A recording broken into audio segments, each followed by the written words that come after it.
Hey friends, just want to make sure it's working. Happy Monday. Can you believe it's the last week of school? Oh, I'm so excited for you. You're almost second graders. I thought I would celebrate because I had a lot of good feedback on this book right here. So I'm going to read chapter 2, and this is going to be the last chapter I'm going to read because I challenge you to keep reading all the books, whether it's chapter books, picture books, any book, and keep reading because pretty soon we all will be reading chapter books. And I know we really like silly books. Remember, those are my favorite, and I know a lot of you really like those silly books. So then pretty soon, I know that you can pick up some silly chapter book and you'll come show me when you're in second grade that you can read it all by yourself. So I'll get started. All right, A Million, chapter 2. Remember that picture of the silly toe up there. By the time Terrence got to school, he had already kicked 99 different things. It started the moment he woke up. He kicked his bed. He kicked Rocky, his favorite stuffed animal. When he left his bedroom, he kicked the door shut. He kicked the wall as he sat at the kitchen counter and ate cereal. He kicked the table. He kicked 3 chairs. He kicked rocks on the way to school. He kicked the flagpole. Ooh, is that showing tiger pride? Mm-mm. Still, as much as Terrence liked to kick things, it would take him his whole life to kick a million things. How much is a million? Mrs. Jules asked her class. Oh, I know, said Mac, stretching his hand high. Mrs. Jules called on Mac. A million, answered Mac. Well, yes, I suppose that's correct, said Mrs. Jules. A million is a million. Anyone else? John? John lowered his hand. 999,999. He paused, and then he added, plus one. So he made an addition problem. Oh, that's good, John, said Dana, very impressed. John's really smart, Joe agreed. Terrence wasn't paying attention.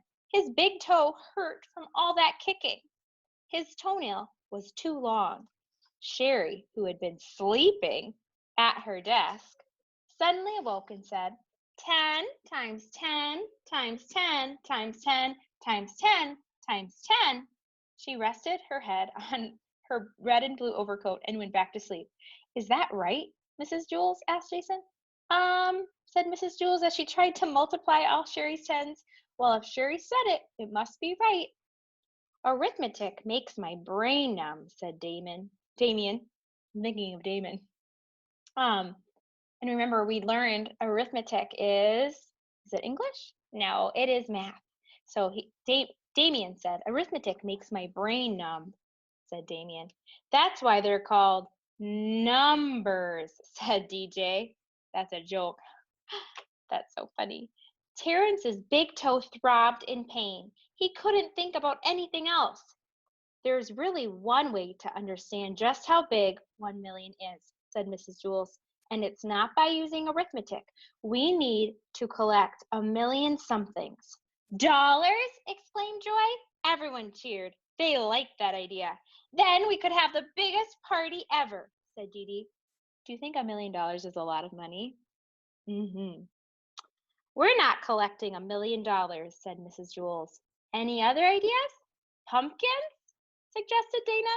Everyone cheered Dana's idea too, but not as loudly as Joy's.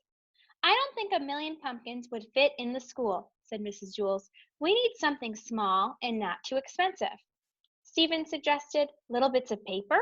Nobody cheered. Boring, sang Kathy. Stephen felt hurt, but deep down, he had to admit that collecting bits of paper wouldn't have been a whole lot of fun. Ron suggested mud, but that was also rejected.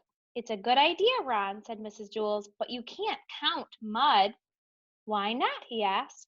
There's no such thing as one mud or two muds, exclaimed Mrs. Jules. Is that right? You don't go outside and say, oh, there's one mud. Oh, there's two muds.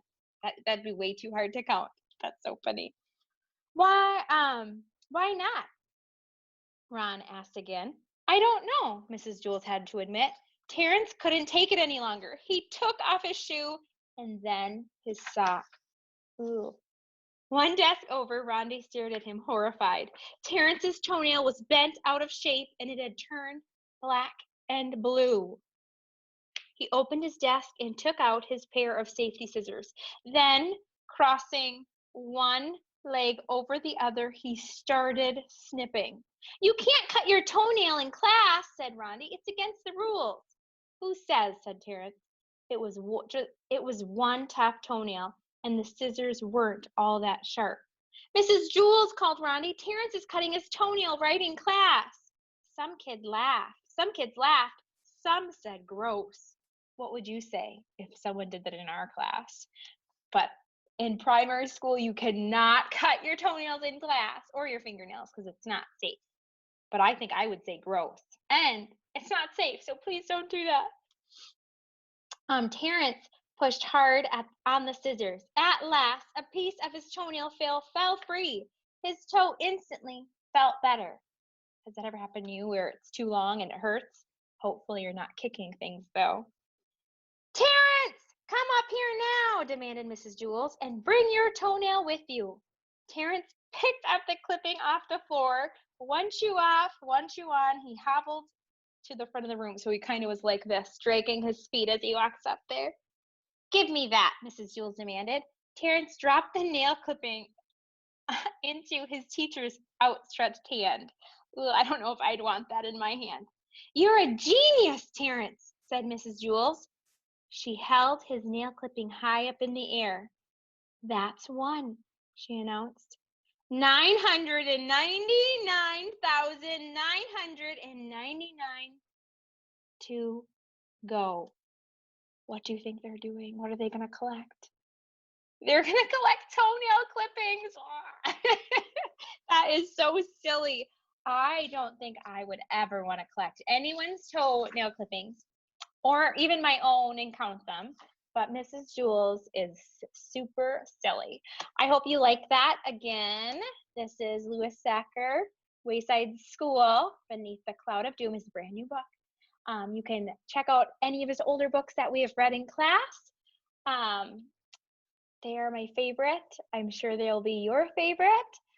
Remember my Weird School books? Those are so silly too.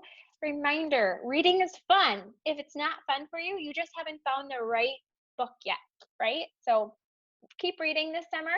None of us in our morning Zoom today said we were going to go read because we don't always think that right away. Guess what? When you're camping, bring a book. When it rains or when it's too many bugs outside, you can grab that book and read, okay? I hope you have the best day. I can't wait to see you on Friday, okay? See you later.